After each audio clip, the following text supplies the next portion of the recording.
So hey guys, welcome back to Rayalaseema Ruchulu channel. Welcome back to my channel. So ఈరోజు వచ్చేసి మనమైతే బ్యాళ్ళు ముల్లంగి కూర అయితే చేయబోతున్నాం. ఇంకా లేట్ చేయకుండా వీడియోని అయితే స్టార్ట్ చేద్దాం. అంతకంటే ముందు ఇప్పటి వరకు మన ఛానల్ని ఎవరైనా సబ్స్క్రైబ్ చేసుకోవచ్చు, సబ్స్క్రైబ్ చేసుకొని బెల్ ఐకాన్ క్లిక్ చేసి ఆలో పెట్టుకోండి. ఇంకా వీడియోని అయితే స్టార్ట్ చేద్దాం, పదండి.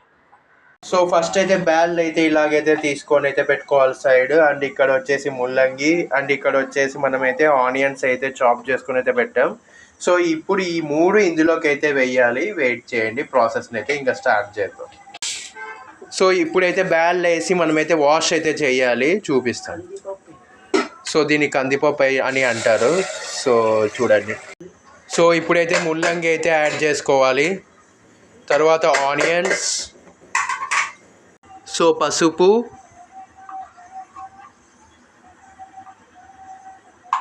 సో కారం అయితే వేసుకోవాలి,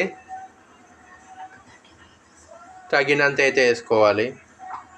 సో ఇప్పుడైతే వాటర్ అయితే పోసుకోవాలి. అండ్ ఇంకొకటి, దీనికైతే తిరువాత అయితే ఉండదు. సో ఇలాగైతే కలుపుకోవాలి. సో ఆయిల్ వచ్చేసి మనం ఇందులోకే వేసుకోవాల్సి ఉంటుంది, చూపిస్తాను అది కూడా. సో చూస్తున్నారు కదా, ఆయిల్ అయితే ఇలా వేసుకోవాలి. సో మనం తిరువాతకి వేసుకుంటాం కదా ఆయిల్, సో అక్కడ వేసుకోకుండా దీనికి తిరువాత ఉండదు కాబట్టి ఇందులోనే మనం యాడ్ చేసుకోవాలి. సో ఇప్పుడు బాగా కలుపుకోవాలి. సో ఆఫ్టర్ 2 విజిల్స్ తర్వాత నేను మళ్ళీ కెమెరా అయితే ఆన్ చేస్తాను, అంతవరకు వెయిట్ చేయండి. సో గైస్, ధనియాలు, లవంగాలు ఇలాగైతే పెట్టుకోవాలి తీసుకొని, అండ్ తెల్లగడ్డ.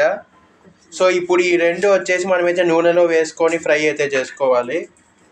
సో ఇది మనం ఫ్రై అయితే చేసుకున్న తర్వాత ఈ రెండు అయితే మనము ఇదిను కొత్తిమీర ఇవి అయితే మనం 4 కలుపుకొని మనమైతే పేస్ట్ అయితే చేసుకొని ఇందులోకి అయితే వేసుకోవాలి, చూపిస్తాను, వెయిట్ చేయండి. సో తెల్లగడ్డ అండ్ కొత్తిమీర అయితే ఇందులోకి అయితే వేసుకున్నాం, చూడండి. సో ఇప్పుడు ధనియాలు అండ్ లవంగం ఇప్పుడు దీంట్లోకి అయితే ఫ్రై అయితే చేసుకోవాలి. సో కొద్దిగా ఆయిల్ వేసి మనమైతే ఇలాగైతే చేసుకోవాలి. సో చూస్తున్నారు కదా ఇలా. సో బాగా ఫ్రై అవ్వాలి. సో ఫ్రై అయిన తర్వాత ఇలాగైతే ఉంటుంది గైస్. అప్పుడైతే ఉప్పు వేసుకోలేదు, ఎందుకంటే బ్యాళ్ళు సరిగ్గా ఉడకవు కాబట్టి. ఇప్పుడైతే ఉప్పు వేసుకున్నాం. అండ్ ఈ పొడి అయితే ఇలా ఉంది. ఇప్పుడు దీంట్లోకి అయితే వేద్దాం. సో ఇప్పుడు అదంతా మనమైతే యాడ్ చేసుకున్నాక మనము అంతా బాగా కలుపుకోవాలి. ఆ తర్వాత ఒక 3 మినిట్స్ 4 మినిట్స్ మళ్ళీ పెట్టాలి, మనము చిన్న మంట మీద పెట్టాలి.